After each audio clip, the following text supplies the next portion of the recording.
वक्फ की जमीन न दान की जाती है और न ही खरीदी और बेची जाती। मुस्लिम कम्युनिटी में इमाम की भी जरूरत है और डॉक्टर और जज की भी जरूरत है। जितना काम वक्फ के विभाग को करना चाहिए वो ईमानदारी से वक्फ विभाग ने नहीं किया। क्योंकि समर्थन इस तरह से है कि एक सकारात्मक काम होना चाहिए। आज सरकार जो कदम उठा रही है ये कदम बहुत पहले पिछली सरकारों और हमारे मजहबी लीडर और समाजी लीडर जो मुस्लिम हैं उनको मुस्लिम समुदाय की का गरीबी और पिछड़ापन और दुर्बलता पे उनको पे नजर होनी चाहिए।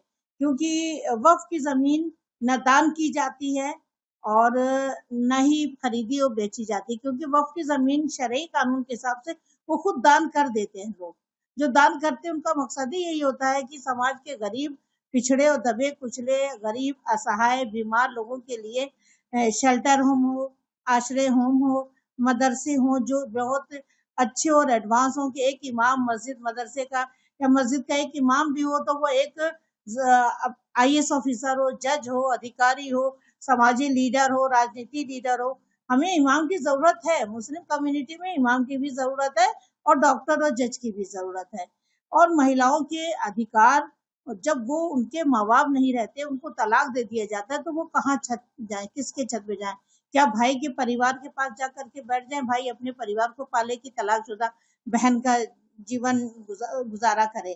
तो इसलिए वक्फ की जमीन का यही मकसद है कि मुस्लिम कम्युनिटी के गरीब और असहाय और बेसहारा लोग, बीमार लोग, उनके लिए हॉस्पिटल हो, एजुकेशन सेंटर हो, शेल्टर होम हो, कारखाने हो, ताकि वो सामाजिक और आर्थिक स्थिति में बेहतर हो जाए और वो देश का, मुस्लिम समुदाय का, खानदान का, अपने परिवार का खुशहाल जिंदगी जी सके। तो जब ये काम अभी तक वक्फ की जमीनों के साथ में नहीं हो पा रहा था और समाज में ऐसा नहीं कि 100% नहीं हो रहा था, समाज में कुछ लोग वक्फ की जमीनों पे अच्छा इस्तेमाल कर रहे हैं, एजुकेशन सेंटर खुल रहे हैं, मदरसे खुल रहे हैं, लेकिन वो जितना काम वक्फ के विभाग को करना चाहिए वो ईमानदारी से वक्फ विभाग ने नहीं किया।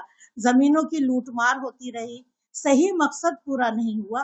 तो हम सरकार से उम्मीद करते हैं और गुजारिश करते हैं कि आप ये अधिनियम लाए हैं संशोधन करके, तो इसमें ईमानदारी से, पारदर्शिता से वक्फ की जमीनों को बिना किसी लूटपाट के वो समाज की दबे कुचले लोगों के लिए शेल्टर होम हो, आश्रय होम हो, मदरसे हो, कारखाने हो, मदरसा मॉडर्नाइज हो ताकि वहां से इमाम भी निकले और जज और IAS अधिकारी भी पढ़ के निकले और वो काम करें समाज का और उनकी आर्थिक स्थिति बढ़े। सच्चर कमेटी ने भी यही कहा था कि मुस्लिम समुदाय की हालत दलितों से भी बदतर है।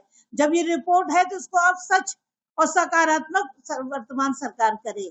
अभी तक किसी सरकार ने मुसलमानों के हित के लिए और उनके एजुकेशन के लिए कुछ नहीं किया, सिर्फ वोट की राजनीति हुई है।